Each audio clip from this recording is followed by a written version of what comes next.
नमस्कार, मैं हूं सौरभ शर्मा और आप देख रहे हैं सवाल तो बनता है। और आज हमारे मेहमान हैं योग गुरु स्वामी रामदेव जी। स्वामी जी, आपका बहुत स्वागत है। प्रणाम। लोगों के मन में, मेरे मन में बहुत सारे सवाल हैं आपसे पूछने के लिए। पूरे देश में इस वक्त जबरदस्त राजनीतिक माहौल है और सच मानिए लोग सोच रहे हैं कि स्वामी रामदेव क्या बोलेंगे मोदी जी के बारे में, राहुल गांधी के बारे में, अरविंद केजरीवाल के बारे में, कौन जीत रहा है 2024 का चुनाव, इस साल क्या होगा अलग अलग राज्यों के चुनाव में। लेकिन आप इस सब से दूर अपनी धुन में मगन आप लगे हुए हैं योग को, वैदिक परंपरा को, आध्यात्म को, आयुर्वेद को और अब तो देश के लिए सन्यासियों को तैयार करने में। और बड़ा विशाल आपने कार्यक्रम किया अभी हरिद्वार में, उसमें गृहमंत्री भी गए थे, संघ प्रमुख भी वहां पर पहुंचे हुए थे। मैं शुरुआत उस कार्यक्रम से करना चाहता हूं। देश को तपस्वियों की जरूरत है, ये ख्याल आपके मन में कहां से आया? वेदों का उद्घोष है, भद्रम इच्छन्त ऋषः सर्वविदः तपो दीक्षाम उपनिषेद अग्रे ततो राष्ट्रम बलम ओजस्स जातम तदस्मै देवा उपसम नमन्तु। अब से भगवा वस्त्रों में फकीर बोलो या जिनको कुछ नहीं चाहिए था, उन्होंने अपना सर्वस्व भारत माता के लिए देकर के इस देश को बनाया। इसलिए मैंने कहा, मैं न पलायनवादी, न प्रमादी, न जातिवादी, न उन्मादी, योगी, कर्मयोगी, उपयोगी, राष्ट्रवादी, अध्यात्मवादी, जो सन्यास धर्म, सनातन धर्म के साथ राष्ट्र धर्म को सर्वोपरि रख रहे हैं, ऐसे हम सन्यासी तैयार कर रहे हैं। और वह इस युग की मांग है। और इस समय ऐसे जब सन्यासी बनेंगे तो वो देश नहीं पूरी दुनिया को, युग को एक सही विचारधारा देंगे। एक आइडियोलॉजिकल क्राइसिस है पूरी दुनिया में, पॉलिटिकल क्राइसिस है। ट्रंप बताओ जेल में। पूरी दुनिया में आइडियोलॉजिकल क्राइसिस है, पॉलिटिकल क्राइसिस है, रिलीजियस क्राइसिस है, स्पिरिचुअल क्राइसिस है और इकोनॉमिक क्राइसिस तो बहुत ज्यादा है। अलग अलग तरह के क्राइसिस को मिटाने के लिए ऐसा व्यक्तित्व चाहिए, ऐसा नेतृत्व चाहिए, ऐसे लोग चाहिए जो इस समाज को सही दिशा देकर के दुनिया को भी एक सही दिशा में ले जा सके। ऐसे सन्यासी हम तैयार कर रहे हैं। नहीं, आप अभी फिलहाल कौन से क्राइसिस को एड्रेस करने जा रहे हैं, ये मुझे बताइएगा। देश में पॉलिटिकल क्राइसिस तो बहुत सारे लोगों के सामने है, मैं आऊंगा अभी उन पे एक एक करके। लेकिन आप जो अभियान छेड़े हुए हैं उससे अभी फिलहाल कौन सा क्राइसिस एड्रेस होने वाला है? देखिए, योग का आंदोलन पूरे देश ने देखा है और उससे लोगों के, लाखों करोड़ों लोगों के रोग मिटे, रोग मुक्त, नशा मुक्त। और जो ये जितने भी अमानवीय कृत्य देखते हैं, हिंसा है, क्रूरता है, दुराचार है, अनाचार है, व्यभिचार है, समाज में जो भी विघटन है वो तभी होता है जब आदमी अपनी निजता से, अपनी चेतना से नीचे आता है, अपना आपा खो देता है। तो हम योग के द्वारा तो एक अच्छा मानव बनाने में, तो वो तो कर दिया आपने, घर घर आयुर्वेद के द्वारा हम जो ये मेडिकल टेररिज्म है उससे देश को बचाने में कर दिया, और स्वदेशी से हम जो ये पूरा कॉर्पोरेट टेररिज्म चलता है, एमएनसीज का टेररिज्म, पतंजलि ने वो भी कर दिया। अब जो बड़ा आंदोलन हमारे दो बाकी रह गए। आदरणीय अमित शाह जी भी गए थे तो उन्होंने भी इस बात को कहा। आपने सुना नहीं आदरणीय अमित शाह जी को या मोहन भागवत जी को? उन्होंने कहा कि हम पहले सोचते थे आखिर जड़ों से जुड़ी हुई हमारी जो शिक्षा है, जिसमें सनातन बोध हो, भारत बोध हो, भारत के सच्चे इतिहास का बोध हो, आत्मबोध हो, आत्मगौरव हो, ऐसी शिक्षा से युक्त नागरिक तैयार होंगे तो ये शिक्षा की बड़ी क्रांति और चिकित्सा की इस रूप में बड़ी क्रांति कि लोगों को हॉस्पिटल में न जाना पड़े। क्योंकि आदमी को हॉस्पिटल में जाने के बाद 10% तो दवाइयों में, उपचार में खर्च होता है, 90% तो बिल ऐसे बनता है कि लोगों के मेरे पास आते जमीनें बिक जाती हैं। बोले जी 3-3 भाइयों के अकाउंट खाली करके और अपना जीवन तबाह करके फिर आपके पास में आया हूं। तो शिक्षा की और स्वास्थ्य की एक बड़ी क्रांति होने वाली है पतंजलि के द्वारा। ये इस समय मेरा सर्वोपरि कार्य है। बहुत तारीफ की आपकी मोहन भागवत जी ने, अमित शाह ने आपके कार्यों की बड़ी सराहना की है। मोदी जी की सरकार ने तो 5 लाख का बीमा करा रखा है ना, जन औषधि केंद्र भी खोले हुए हैं, वो आयुर्वेद को भी बढ़ावा दे रहे हैं, साथ साथ किसी को जरूरत पड़ती है अस्पताल में जाने की, भगवान ना करे तो उसको सहायता भी देते हैं। तो आप चाह रहे हैं कि अस्पताल जाने की किसी की नौबत ही ना आए? मैं चाहता हूं कि 99% लोगों को दवा खाने की जरूरत ना पड़े। कोई दवा?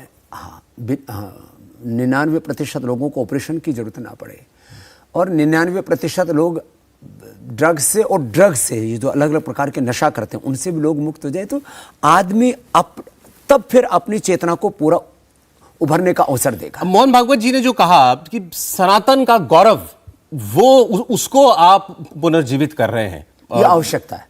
क्योंकि जिस तरह से पूरा एक रिलीजियस क्राइसिस है, रिलीजियस टेररिज्म कोई कहता है गजवाए हिंद चलाएंगे, पूरी दुनिया को इस्लाम में तब्दील करेंगे, कोई कहता है पूरी दुनिया को ईसाईयत में तब्दील करेंगे, कोई कहता है पूरी दुनिया को कम्युनिस्ट बनाएंगे।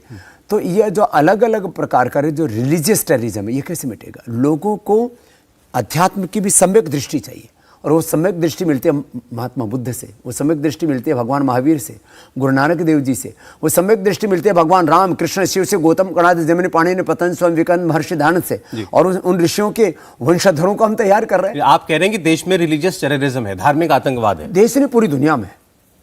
और इस उन्माद से, इस वैचारिक उन्माद से या सांस्कृतिक उन्माद से या धार्मिक उन्माद से, मैं इसको रिलीजियस ही ज्यादा, मजहबी उन्माद है। तो मजहबी उन्माद से आपका मकसद किसी एक धर्म से है? एक धर्म से नहीं है, जहां पर भी है वहीं से।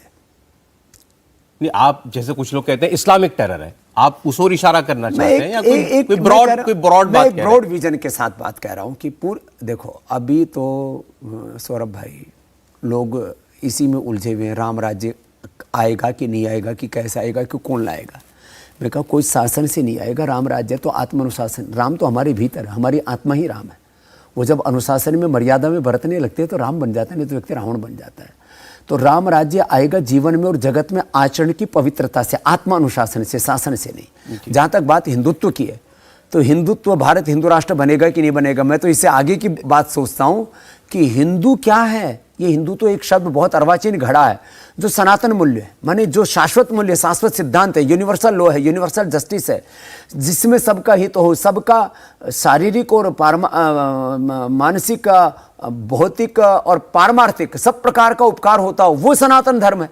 और उस सनातन धर्म के पीछे पूरी दुनिया दीवानी है, क्योंकि पूरी दुनिया समृद्धि के साथ आत्मशांति। स्वामी जी, कई सारी चीजें इकट्ठी हो गई, एक एक करके चलते हैं। रिलीजियस टेररिज्म से हम शुरू हुए, आपने उसके बाद राम राज्य की बात छेड़ी, फिर हम आए हिंदुत्व पे, फिर आए सनातन पे। मैं पहले फिर रिलीजियस टेररिज्म, धार्मिक आतंकवाद, आपने क्योंकि ये विषय पहले भी छेड़ा था एक बार, तो पहले मुझे बताइए क्यों आपको लगता है कि देश में धार्मिक आतंकवाद है?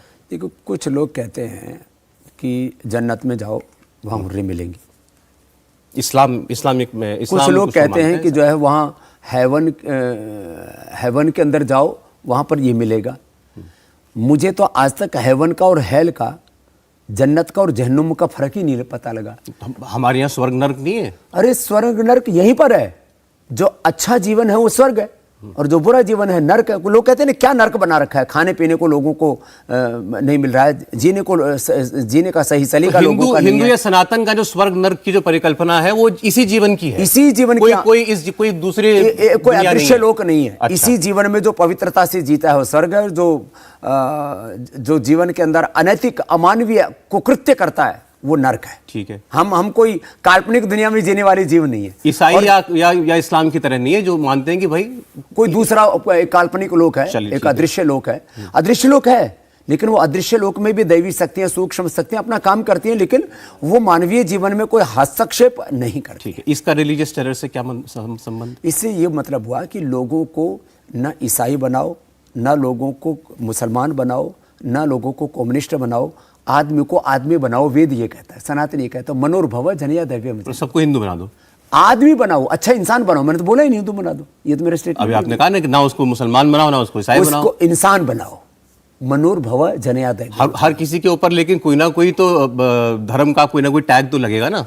टैग कोई किस पर लगाए? हम बिना टैग के मूल्यों की बात करें। सनातन मूल्य है, सनातन वो जीवन के आदर्श, उनको आप ह्यूमन वैल्यूज बोलो, उनको मोरल वैल्यूज बोलो, उनको स्पिरिचुअल वैल्यूज बोलो, उनको कॉन्स्टिट्यूशनल वैल्यूज बोलो, आप उनको यूनिवर्सल जस्टिस बोलो। ये है सनातन। सनातन माने जो शाश्वत है, जो नित्य है, जो था है और रहेगा। सच तो था ना, तो सत्य सनातन है, अहिंसा सनातन है, ईमानदारी सनातन है, पुरुषार्थ सनातन है, प्रमाद जो है ये मामला गड़बड़ है। नहीं, ये तो ठीक है, वो कहता झूठ बेईमानी गड़बड़ है। नहीं, लेकिन वो कहता है घृणा गड़बड़ है, नफरत गड़बड़ है, जैसे कि हम ही रहें दूसरे ना रहें। जैसे अपने को श्रेष्ठ मानना और दूसरों को निष्कृष्ट और हीन मानना, क्यों बनाना किसी को मुसलमान, क्यों बनाना किसी को? मोहन भगवत जी की जो अभी आप बात कह रहे हैं, ये भी उन्होंने कही। दूसरी बात याद दिलाता हूं, उन्होंने जो एक तरफ जब ये कहा कि श्रेष्ठ, खुद को श्रेष्ठ मानना, ये सोच छोड़नी पड़ेगी, ये उन्होंने नहीं, मैं ही श्रेष्ठ हूं, दूसरे निकृष्ट है, ये सोच छोड़नी पड़ेगी, उन्होंने ये कहा था। ये उन्होंने मुसलमानों के लिए कहा था। साथ साथ ये भी कहा था कि सारे रास्ते एक ही ओर जा रहे हैं, ये भी उन्होंने कहा था। सारे रास्ते एक और नहीं जाते, सत्य का रास्ता एक जैसा है। प्रकृति तो एक शाश्वत सत्य है।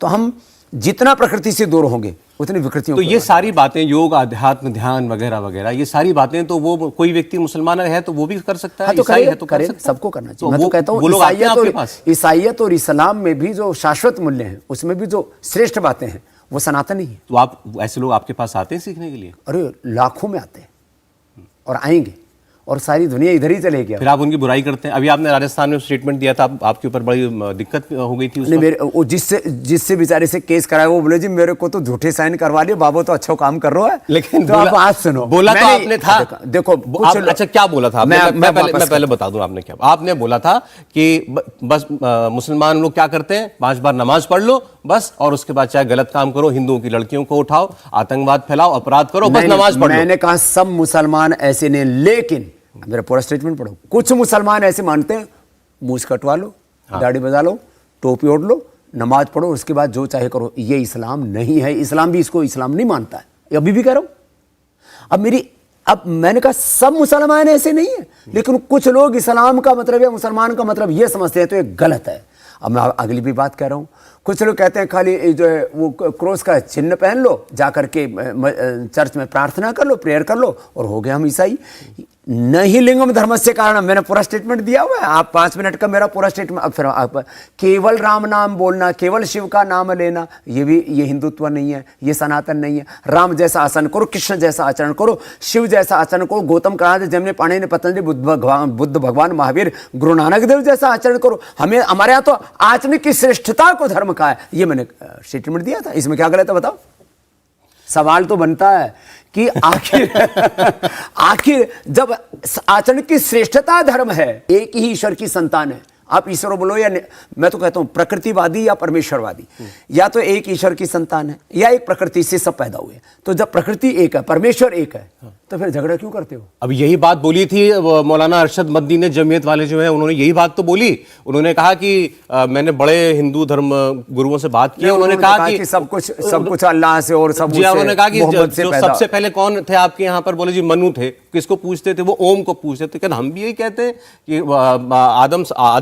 आदम थे, वो अल्लाह को पूछते थे। तो इस्लाम सबसे पहले आया और ओम और अल्लाह बराबर है। देखो क्या है, ओम अल्लाह की बात कर सुनो। 1400 साल पहले इस्लाम का कोई भी एक सबूत, कोई आर्कोलॉजिकल एविडेंस दिखा दो, कोई किसी प्रकार का कोई भी प्रमाण दे दो कि 1400 साल पहले इस्लाम था या 2000 साल पहले ईसाइयत थी। हम तो कहते हैं सनातन की उपासना करो, जो शाश्वत सत्य है। सत्य है ना, सत्य ही धर्म है, अहिंसा ही धर्म है, प्रेम ही धर्म है। नफरत धर्म नहीं हो सकता, झूठ धर्म नहीं हो सकता, आतंकवाद धर्म नहीं हो सकता, मजहबी उन्माद धर्म नहीं हो सकता। ये घृणा, ये नफरत, ये ठीक नहीं है। नहीं, नफरत, घृणा, आतंकवाद ये सच नहीं हो सकता, ये बात तो ठीक है, लेकिन सत्य ही धर्म है। ठीक है, सत्य में जयते, या तो धर्मस्ततो जया। सत्य क्या है, इसको कौन तय करेगा स्वामी जी? सत्य ये है कि जो जैसा उसको वैसा जानो, वैसे ही मानो और वैसे करो। ये तो बालक भी जानता है। अब बालक को जो बचपन से बताया गया, बालक को अगर बहकाया गया, बताया नहीं गया, बहकाया गया। सुनिए मेरी बात, बालक को अगर उसके पिता ने ये कहा ये रही किताब, अब वो किताब कुरान है या वो किताब बाइबल है, वो किताब गीता है, उसके हाथ में दे दी गई, तो वो उसको सत्य मानेगा ना। तो देखो, इसलिए मैं कहता हूं सनातन एक दृष्टि है, सम्यक दृष्टि, justiceful and universal scientific truth. This is Sanatan, that's all. तो सनातन में गुंजाइश है कि आप अन्वेषण कर सकते हैं, खोज कर सकते हैं, सनातन में सब प्रकार की पूर्ण स्वाधीनता है। ठीक है, ये बाकी धर्मों में नहीं है। पूर्ण स्वाधीनता है, पूर्ण स्वतंत्रता के साथ पूर्ण अनुशासन भी है, कंप्लीट डिसिप्लिन। चलिए, तो ये आप कह रहे हैं, ये कंप्लीट फ्रीडम। तो ये रिलीजियस टेरर है कि हम ही हम हैं और कोई नहीं, ये खत्म होना चाहिए। ये बात हो गई। अब राम राज्य की बात, राम राज्य की ये अचानक राम राज्य का ख्याल आपको कहां से आया? गांधी जी कहा करते थे राम राज्य, हे राम, वो भी बोलते रहते। तो राम तो एक राम दशरथ के नंदन है, और वही राम एक व्यक्ति नहीं है, वो तो भगवान की एक लीला है, वो एक अवतारी सत्ता के रूप में प्रकट हुए। राम है मर्यादा, राम सा मित्र नहीं, राम सा पुत्र नहीं, राम सा भ्राता नहीं, राम सा पति नहीं, राम सा राजा नहीं, राम सा मन योगी नहीं, उन जैसा कोई कर्मयोगी नहीं, उन जैसा पुरुषार्थी नहीं, उन जैसा कोई पराक्रमी नहीं है। तो राम जो है वो एक मर्यादा है, राम एक आदर्श है। और अब तो सऊदी अरबिया में भी रामायण का चरित्र पढ़ाया जा रहा है कि अच्छा नागरिक कैसे बने। तो राम राज्य आ चुका है, आएगा? आएगा, आ रहा है। अभी कैसा चल रहा है? अभी ये चल रहा है कि सारी दुनिया ये कह रही है कि भाई यदि हम आइडियोलॉजिकल और आइडियल्स की क्राइसिस है, एक आइडियल्स भारत की में भी? नहीं, पूरी दुनिया में। भारत में तो जहाँ देखो वहीं पर आपको हर गांव में हमारा एक कुल देवता, हमारा एक ग्राम देवता, हमारा एक स्थान देवता, हमारा एक तीर्थ देवता, हमारा एक क्षेत्र देवता। ये क्या है? ये देवता हमारे आदर्श हैं।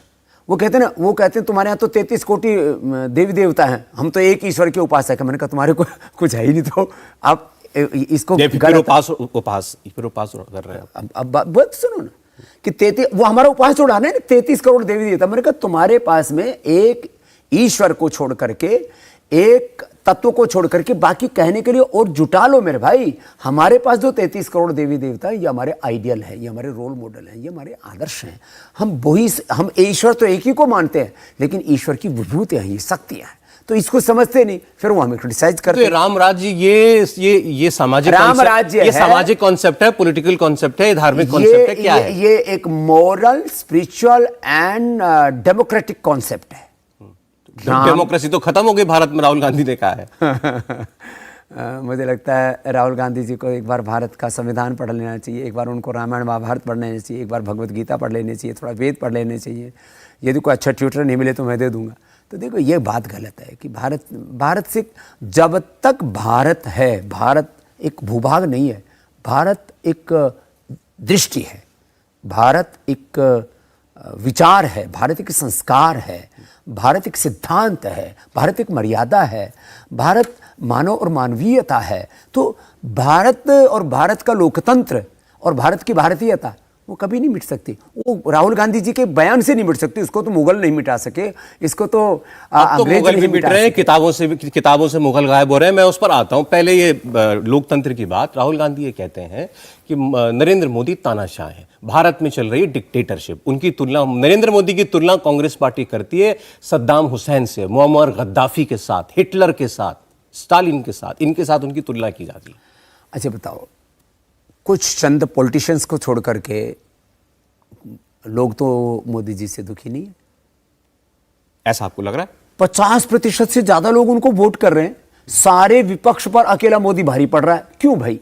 मैं कोई मोदी का गुणगान करने के लिए यहां पर नहीं आया हूं। मैं कोई बीजेपी का प्रवक्ता नहीं हूं और मैं किसी सत्ता का चटकार नहीं हूं, और मैंने सत्ता से कुछ पाया नहीं है, ना मुझे कुछ पाना है। मैंने जो कुछ पाया है योग बल के आधार पर, कर्म योग के आधार पर, इस देश के करोड़ों लोगों के प्यार के आधार पर, सहकार के आधार पर पाया है। इसलिए मैं कह रहा हूं मोदी जी को यदि देखो डेमोक्रेसी क्या कहती है। ये तो कोई यहाँ ऐसा तो नहीं कोई जो है औरंगजेब ने अपने भाई दारा शिकोह का सिर कलम कर दिया और जो है शासन पे बैठ गया। उसके पहले भी 3 पीढ़ियों ने ऐसे ही किया था, किसी ने भाइयों को मारा, किसी ने चाचा ताऊं को मारा। ऐसा कार्यक्रम तो नहीं है। ऐसा कभी कोई कह सकता है हिंदुस्तान का शासक की जो है औरंगजेब जो है वो जाहिल था क्योंकि उसने अपने भाई को मारा? और फिर उसके पहले चले जाओ, जो है उसका पुरखों में चले जाओ आप, तो उन्होंने भी ऐसे ही किया था।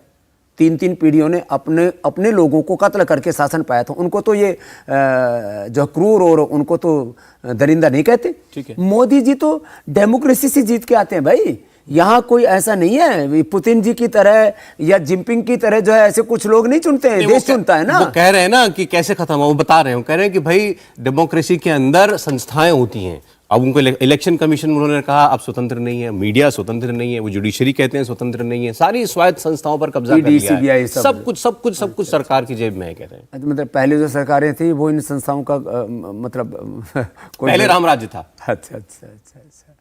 अब ये तो देश को निर्णय कर लेने दो। और अभी जब भी कोई लोकसभा या विधानसभा का कोई भी चुनाव होता है तो फिर लोग क्यों मोदी जी को पसंद कर रहे हैं? भाई आदमी को जो है वोट तक का, तो जब वहाँ वो वोट देने जाता है तो उसकी आंखों पर ना तो कोई पट्टी बंधी हुई होती है, ना वो किसी से इन्फ्लुएंस होता है, या उसको गन के ऊपर तो वोट नहीं करवाया जाता। पहले तो ये वो एटीएम पर प्रश्न चिन्ह लगाते थे। ये जीत जाते हैं तो कहते हैं चुनाव बढ़िया हुआ, हमको लोग प्यार करते हैं विपक्ष वाले। और जब हार जाते तो कहते कभी तो एटीएम खराब है, कभी कहते हैं सिस्टम खराब है, कभी कहते हैं डेमोक्रेसी खतरे में, कभी संविधान खतरे में है। ये तो गलत बात है। वो तो विदेश में भी बोल के आया। बीजेपी पार्लियामेंट नहीं चली, उन्होंने कहा राहुल गांधी माफी मांगे। राहुल गांधी ने विदेश में भारत को बदनाम किया, ये कहा विदेशों से मदद मांगी कि भारत में लोकतंत्र खत्म हो गया है, आप लोग कुछ कह नहीं रहे हैं। देखिए, आपको लगता है ऐसा राहुल गांधी ने को नहीं कहना चाहिए था या उन्होंने बदनाम किया? वाकई हमको आपस में एक दूसरे की आलोचना पूरी करनी चाहिए देश के अंदर, विदेशों में आलोचना ना हो। तो ये भारत के सम्मान के लिए और भारत को जिन्होंने महापुरुषों ने आज़ादी दिलाई, 5 लाख से ज़्यादा वीर वीरांगनाओं ने अपने प्राणों की आहुति दे करके ये देश को लोकतंत्र दिया है, संस्थाएं दी हैं। ये ऐसे नहीं बन गया है। तो सारी संस्थाएं वहाँ पर जो है लोकतंत्र ख़त्म हो गया है, वहाँ डेमोक्रेसी ख़त्म हो गई है, डिक्टेटरशिप चल रही है, ऐसे तो कोई किसी पर भी आरोप लगा सकता है। राहुल गांधी जी पर भी लोग आरोप लगाते थे जब भी उस समय अलग अलग तरह से अपना शक्ति प्रदर्शन करते थे, कहीं कोई बिल फाड़ देते थे, कोई दूसरी चीज़ें करते थे। ऐसे कोई मीडिया हाउस है या कोई अपना बिजनेस कर रहा है तो उसका जो चेयरमैन है या एमडी है, जो सीईओ है, उसकी बात सब मानते हैं ना। वो डिक्टेटरशिप का है तो वो तो एक डिसिप्लिन है। तो डिसिप्लिन को डिक्टेटरशिप कहना ये तो गलत है। अब उनकी सदस्यता चली गई, उसको भी कह रहे हैं कि ये भी ये कैसा लोकतंत्र है? तो कुछ तो हुआ होगा ना उसके पीछे। अब खुल के नहीं बोल पा रहे, लेकिन सवाल तो जुडिशरी पर उठा रहे हैं। मान लीजिए जुडिशरी पर ही कर रहे हैं तो उनको सारी की सारी जुडिशरी बिकी हुई है, ये कहना तो बौद्धिक दिवालियापन होगा ना, ये ठीक नहीं है। अच्छा, लेकिन आपको ऐसा लगता है कि देश में, आप क्योंकि देश भर में घूमते हैं, मैं इसलिए आपसे पूछ रहा हूं, क्या माहौल आपको लग रहा है? क्योंकि विपक्ष पूरा हर कोशिश कर रहा है कि नरेंद्र मोदी के खिलाफ एकजुट हुआ जाए, हर राज्य में नरेंद्र मोदी के कैंडिडेट्स के खिलाफ उम्मीदवार, यदि सारा विपक्ष एक हो जाए और नरेंद्र मोदी जी से बड़े कोई एजेंडे लेकर के आ जाए, मतलब ये सारा विपक्ष जो है जीत सकता है मोदी जी को 2 शर्तों पर। एक तो सारा विपक्ष एकजुट हो जाए, जो संभव नहीं दिख रहा है।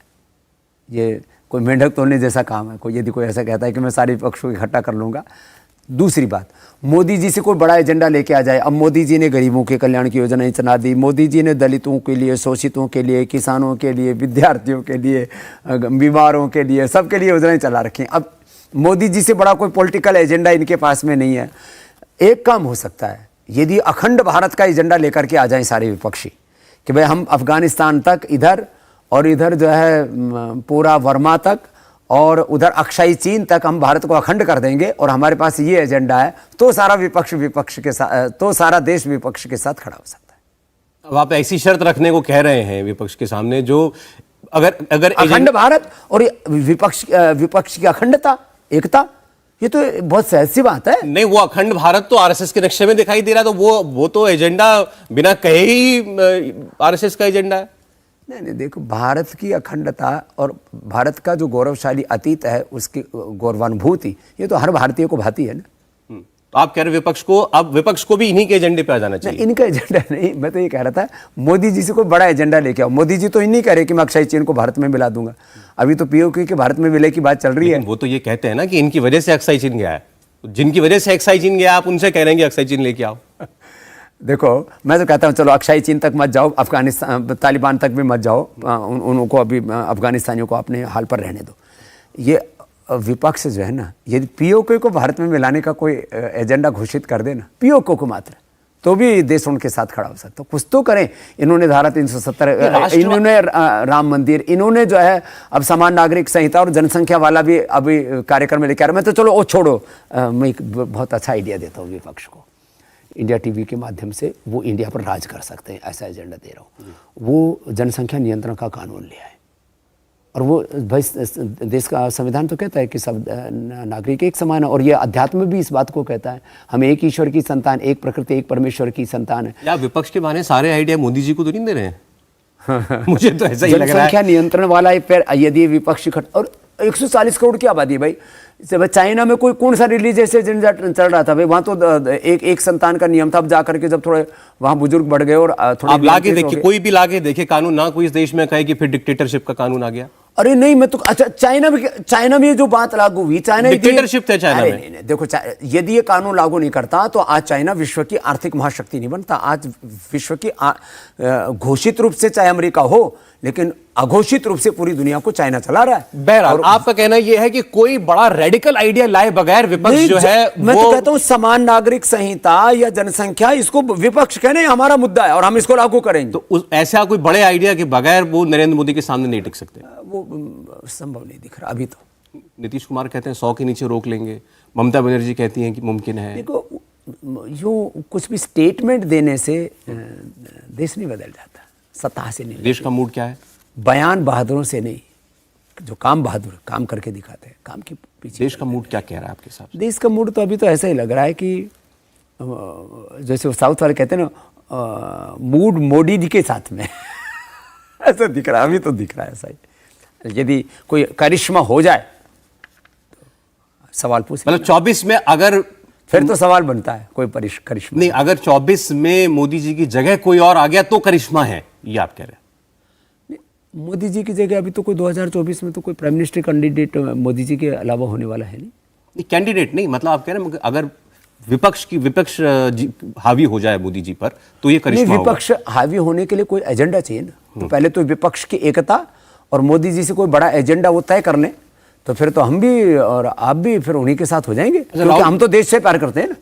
आप हो जाएंगे उनके साथ यदि मोदी जी से बड़ा कोई एजेंडा ले आए और सारा विपक्ष एक हो जाए, तो हम तो देश को सलामत देखना चाहते हैं। हम व्यक्ति पूजक नहीं है, ठीक है, हम भारत माता के उपासक है। जो देश के लिए अच्छा एजेंडा लेकर आए उसके साथ, ठीक, अच्छी बात है। आपको लगता है राहुल गांधी ने इतना परिश्रम किया, 4000 किलोमीटर कश्मीर कन्याकुमारी नाप दिया पूरा, इससे कोई फायदा हुआ है? उनकी इमेज में, उनकी जो लोग पप्पू पप्पू कह करके उनका जो मजाक उड़ाते थे, उन्होंने देखो अपनी छवि घड़ी है, इसमें कोई संदेह नहीं है।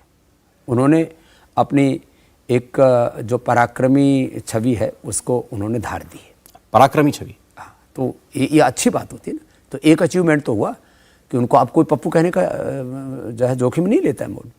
तो ये आदमी को पुरुषार्थ कभी भी व्यर्थ नहीं जाता है। श्रीमद् भगवत गीता का वाक्य है, नहीं कल्याण कृत कश्चित दुर्गतिम तात गच्छति। पुरुषार्थ कभी व्यर्थ नहीं होगा। तो ये पुरुषार्थ वोट भी दिला देगा उन्हें? अब ये तो वक्त बताएगा। पार्टी को फायदा होगा, हो सकता है। मतलब कांग्रेस पार्टी के लिए वो कुछ, उन्होंने इतना कुछ किया है, अब केवल ऐसा तो नहीं है कि अपनी इमेज चमकाने के लिए किया, कुछ तो राजनीतिक लाभ के लिए किया होगा। कांग्रेस में पहले देश में एक ही पार्टी थी, सारे अच्छे लोग कांग्रेस में ही थे, बाकी कोई पार्टी नहीं थी ना। सारे स्वतंत्रता सेनानी, स्वामी श्रद्धानंद जी से लेकर के महामना मदन मोहन मालवीय जी से लेकर के श्यामा प्रसाद मुखर्जी जिन्होंने बीजेपी की स्थापना की, उनसे लेकर के कौन नहीं था, नेताजी सुभाष चंद्र बोस से लेकर महात्मा गांधी जी से लेकर के सारे अच्छे लोग, लाला लाजपत राय, सारे अच्छे लोग कांग्रेस के ही साथ में थे ना। तो कांग्रेस का यदि आप पार्टी के रूप में बात करें तो कांग्रेस का अतीत बहुत गौरवशाली है। कांग्रेस के वर्तमान को भी यदि ये शौर्य और पराक्रम से परिपूर्ण करना चाहते तो कुछ बड़ा परिवर्तन, आत्म परिवर्तन भी, आत्म मंथन भी, आत्मोत्थान भी कांग्रेस को करना पड़ेगा। एक दूसरे जो व्यक्ति हैं जो आजकल काफ़ी कुछ कह रहे हैं, और अब चूंकि उनको एक राज्य भी और मिल गया, अरविंद केजरीवाल, अब भ्रष्टाचार से लड़ाई लड़के निकलने वाली पार्टी, आज उनके दो सबसे बड़े मंत्री जो हैं जेल में, अरविंद केजरीवाल और सत्येंद्र जैन, वो प्रधानमंत्री मोदी के लिए क्या कहते हैं कि इतिहास के सबसे भ्रष्ट प्रधानमंत्री हैं। नरेंद्र मोदी की ईमानदारी, शुचिता पर सवाल खड़े करने वाले, उनके ऊपर भ्रष्टतम प्रधानमंत्री होने का आरोप लगाने वाले नेता इस वक्त खुलकर कहने वाले अरविंद केजरीवाल। ऐसे देखिए, ये राजनीतिक छीटाकशी है, तो इसमें हम क्यों बीच में, जैसे अपना सिर फुटो वाला कराई कहा जाता है ना, तो वो अरविंद जी और जो है मोदी जी, अब उन दोनों के बीच में क्यों आपने वहाँ कोई सवाल ही नहीं है। नरेंद्र मोदी जी की ईमानदारी पर तो मुझे लगता है कोई मैंने तो देश में जो सामान्य मजदूरों से लेकर के और देश के जो टॉप कॉर्पोरेट्स हैं, टॉप पॉलिटिशियंस हैं, टॉप देश के पॉलिसी मेकर्स हैं, इन्फ्लुएंशियल पीपल हैं, पूरे वर्ल्ड के लोगों से मैं मिलता हूँ, तो मोदी जी के बारे में भ्रष्टता का आरोप तो लोग नहीं लगाते। इसको स्वीकार नहीं कर सकते। हाँ, मतलब मानते नहीं लोग इसको। बाकी तो फिर राजनीति में सब कुछ चलता है। तो राहुल गांधी थोड़ा बड़े लेवल पर लगा रहे हैं, वो अडानी कर रहे हैं। अब देखो, ये अडानी या अंबानी, फिर इसमें और कुछ आ जाएगा। अब तो अरबपतियों वाले सारे खेल आप समझते हैं ना, पतंजलि इतना बड़ा अब जहाज बन चुका है। देखिए, हम तो कहते हैं देश बड़ा होना चाहिए, और हम देश को बड़ा करने के लिए पतंजलि को बड़ा कर रहे हैं। हमारा अर्थ परमार्थ के लिए है, स्वार्थ के लिए नहीं। आज भी स्वामी रामदेव जमीन पर सोता है, 2 कपड़े इस्तेमाल करता है। मैं जानता हूँ आपके बारे में तो हमारा भी ये जो उद्देश्य, मैं तो चाहता हूँ सारे देश का ऐसा उद्देश्य होना चाहिए। और देखिए, देश तो कॉर्पोरेट से भी बनता है। देश में कॉर्पोरेट भी अच्छे होने चाहिए, देश में एग्रीकल्चर और देश में किसान वो भी अच्छे होने चाहिए, खेती भी अच्छी होनी चाहिए, खेती खलिहान सब अच्छे होने चाहिए, देश में एजुकेशन भी, देश में हेल्थ सिस्टम, उन पर आरोप, सारी चीज़ें अच्छी होनी चाहिए। तो इसमें ये जो टारगेटेड जो पॉलिटिक्स होती है ना, कौन सी ऐसी पार्टी है जिनका काम बिना कॉर्पोरेट के चल जाता है? इल्जाम यह है कि एक अडानी, एक उद्योगपति को बढ़ावा दिया गया, उन्हीं को सारे प्रोजेक्ट दिए गए। अब मैंने ऐसे कुछ लोगों से पूछा, भाई ये हुआ क्या, ये सारे पोर्ट क्यों मिल गए भाई इनको? ज्यादातर पोर्ट, सारे तो नहीं मिले, ज्यादातर पोर्ट क्यों मिल गए, बाकी और कई चीज। बोले जी वो एक कोई जो है ना, उसमें एक निविदा निकलती है और अखबारों में उसके बड़े बड़े ऐड भी आते हैं, ऑनलाइन उनका टेंडर होता है, तो जो सबसे ज्यादा भरता है उसको मिल जाता है। अभी सबसे ज्यादा पैसे दे दिया अडानी ने तो उनको मिल गए। तो कुछ गलत नहीं, आपको नहीं, कुछ गलत उसमें लगा नहीं। आप ये बताओ, ये तो आपको सवाल तो राहुल गांधी जी से बनता है आपका, आप उनके प्रवक्ताओं से या राहुल गांधी जी से इंटरव्यू लो कि बोल भाई यदि इन्होंने कोई हेरा फेरी करके, धोखाधड़ी करके कोई भी पोर्ट हासिल किया है, कोई भी टेंडर हासिल किया है, किसी भी तरह का कोई बिजनेस इन्होंने हासिल किया है, कोई कंपनी खरीद ली है ना, कहते हैं ना रेल बेच दिया, तेल बेच दिया, फलाना बेच दिया, देश बेच दिया, तो भाई यदि कोई भी चीज़ कहीं पर भी किया तो कोर्ट में जाके, हाई कोर्ट में, सुप्रीम कोर्ट में केस करो और उनके टेंडर कैंसिल कराओ। सुप्रीम कोर्ट तो ने तो आरोप लगाना गलत बात है ना। आप यदि कहीं गलत हुआ है, प्रोसेस गलत हुआ है, आप प्रोसेस को चैलेंज करो कोर्ट में। एक विषय जो हम पीछे बात कर रहे थे जब वो रह गया था, अभी रामनवमी पर कई जगहों पर जुलूस वगैरह में हिंसा हुई। देश के कई राज्यों के अंदर, बंगाल, बिहार, गुजरात, झारखंड, महाराष्ट्र, जुलूस निकले, शोभा यात्राएं निकली, पत्थरबाजी हुई, कई जगह राइट्स, दंगे हो गए स्वामी जी, और अभी एक सिलसिला बन गया है। पिछले वर्ष भी ऐसा हुआ था। ये समझ में नहीं आना क्यों आरोप दोनों तरफ से लगाए जाते हैं। कहा जाता है कि दूसरी तरफ से आरोप ये लगता है कि मुस्लिम इलाकों में से यात्राएं गुजरती हैं। ममता बनर्जी ने तो ये कह दिया कि मुसलमान रमजान के दौरान कुछ गलत काम नहीं कर सकते, जानबूझकर ये मुस्लिम इलाके में से लेकर के गए, और ये बीजेपी बीएचपी वालों ने गलत किया। साये में पुलिस, सीआरपीएफ के जो है AK-47 के बीच में यदि ये यात्राएं निकले तो ये तो हमारी धार्मिक सद्भावना के, इस देश की मूल प्रकृति और संस्कृति के, इस देश के भाईचारे के खिलाफ है। ऐसा कभी नहीं होता था, ऐसा नहीं होना चाहिए, किसी भी प्रदेश में नहीं होना चाहिए। सद्भावना बिगाड़ कौन रहा है, ये तो सवाल है। मैंने कहा ना, कुछ लोग टारगेट करके, टारगेटेड जो वायलेंस है और वार को, त्योहारों को अलग अलग प्रकार से, कि अब देखो इस देश में क्या क्या नहीं हुआ।